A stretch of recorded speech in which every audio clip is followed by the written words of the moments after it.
first destination of the trip was Châu Đốc.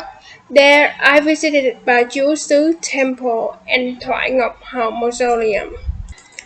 Then, the next day officially marked the starting point of the adventure. In the morning, we went to Cấm Mountain.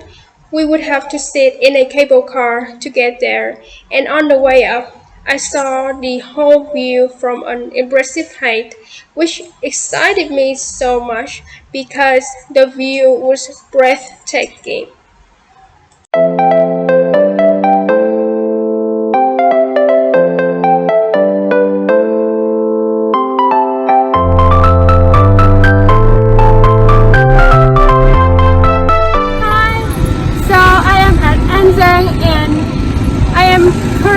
On the top of núi Cấm or Cấm Mountain or Thiên Cấm Sơn. The first thing that I noticed here is that the climate is so cold. It reminds me of Đà Lạt, and I really like it. I just want to tell you a little bit about the place here. An Giang is a spiritual land that is famous for the mysterious and gorgeous landscape, and Cấm Mountain is an outstanding mountain here. Because of the cold climate here, Cấm Mountain is described as Đà Lạt of Western. So it's very interesting, and I am so intrigued to see more of this place. Now it's time for the exploration. Let's go!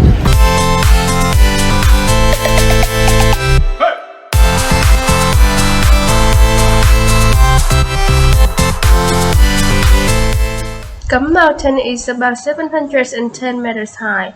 Up there, I had a chance to see Phật Lớn Pagoda, the giant statue of Di Lặc Buddha, Vạn Linh Pagoda, and Thủy Liêm Lake. I was overwhelmed by the dreamy-like beauty and the cold climate of Cấm Mountain.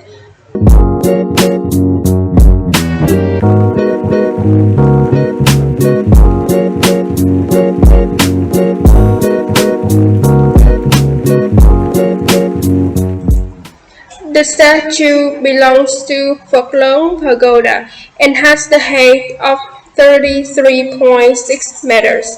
The statue describes the image of the merciful, happy Di Lặc Buddha, smiling peacefully, and his signature big belly. The statue was recorded as the biggest Di Lặc Buddha on mountain of Asia in 2013.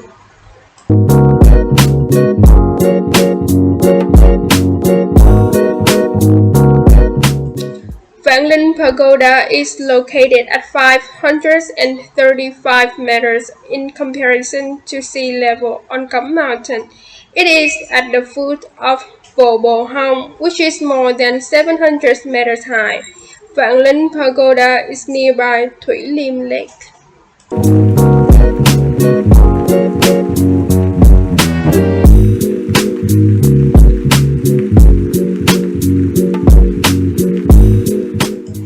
The next day, we departed from Hà Tiên to head to Phú Quốc Island by boat. I was so stoked because at Phú Quốc I then would have very fun experiences.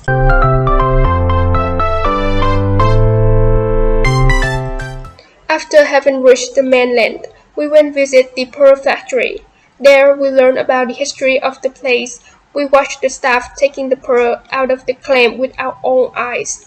It was eye-opening. We then went around the showroom where the pearl jewelry are displayed. They were really gorgeous and expensive looking too.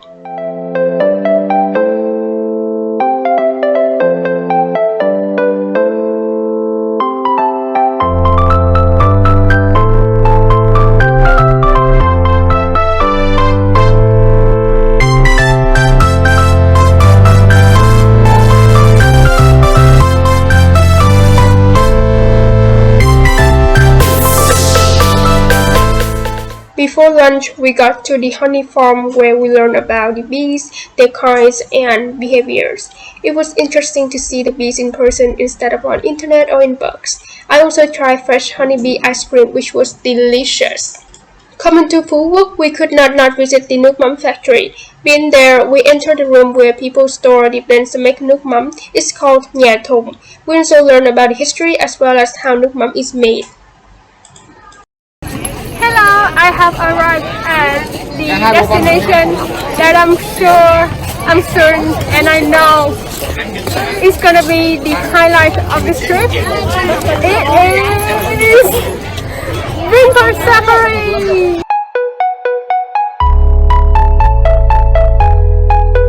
Hey, it's me again. Vinpearl Safari is my most anticipated destination to visit because never have I been here before and I am so beyond stoked and ready to go through the whole place. For those who love animals and being surrounded in nature, this is such a perfect place to lose ourselves in. One of the most unique things that we can expect when coming here is that we will experience the special way of being in wildlife. What do I mean by that? Come with me and find out. Let the adventure begin, shall we? Let's go!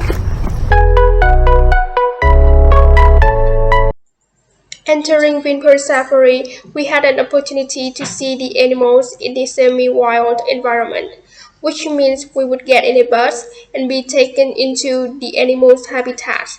It's like the animals watch us, not the other way around. I personally think this is a very unique and clever way to spend time in a zoo, because that way things will be more natural and vivid. The feeling of seeing the animals so close and so real was very strange and hard to describe, but it was definitely a cool and memorable experience for me. Then we saw the bird performance show, and OMG, I was in awe of how spectacular the show was and how smart the birds were. All in all, the day at Safari was phenomenal.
The last destination of the trip was Cần Thơ. First off, I've never been to Cần Thơ and I got the impression that the city looks exactly like Saigon.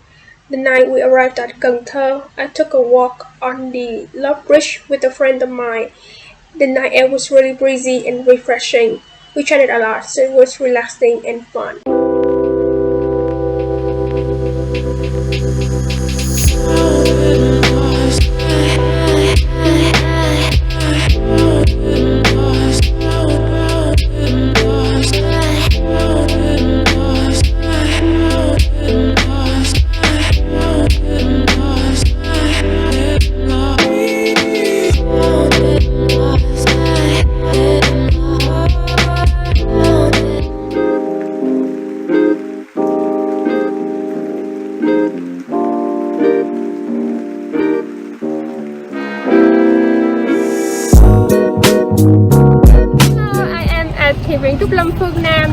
Coming to Cần Thơ, one of the places that tourists should visit is Attribution-ShareAlike.